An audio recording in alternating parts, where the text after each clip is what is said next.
Khleh pi baro sa sisian ngapriang supaya pi baro sa ka channel jonga ka vis the journey.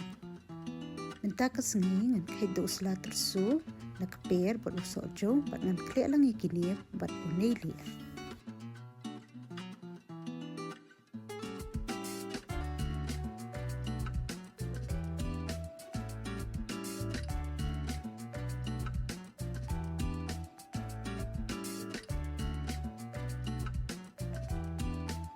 Ningkong ngan penklit dia ke price pun hading beranda kala klit ha ngan sesedi ia neilieh.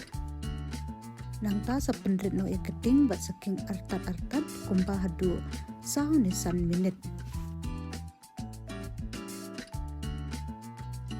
Bantib ba neilieh ulalong hadin saw san minit kila ban shumar bat lada piyo ketu kecing sma ibi jo neilieh tingila ban sotu ba neilieh ulalong.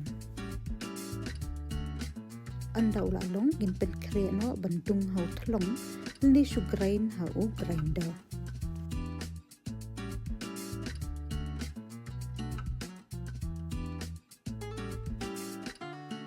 Hadian ketapan ngan side say kini kisla tyrso.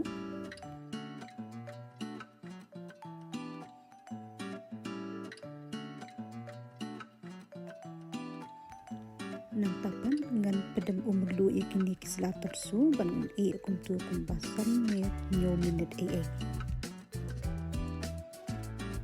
But what nam i Islam haka mluh na marba sa telur no ukni tyrso.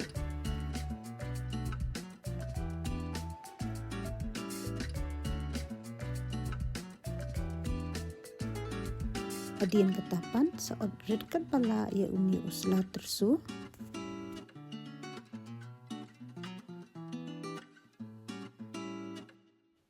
Nang tangan odred saya upian.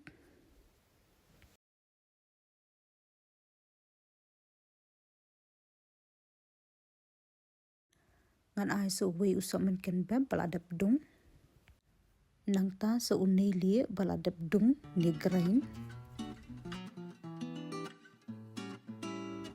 Nang ta sa mluh kat kum kajingmat jongpi. Hadian katangan kem saya kini ke sohjew balakum kuplu kini ko sohjew kadi bandan kumbashi shamat AA.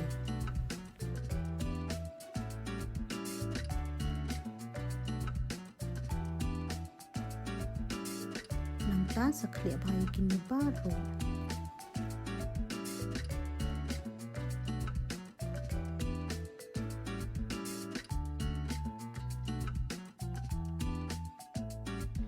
Tinggal apa ya bakut jumpa ni ke video. Yang saya sempat berpihak kau ke sini, kau boleh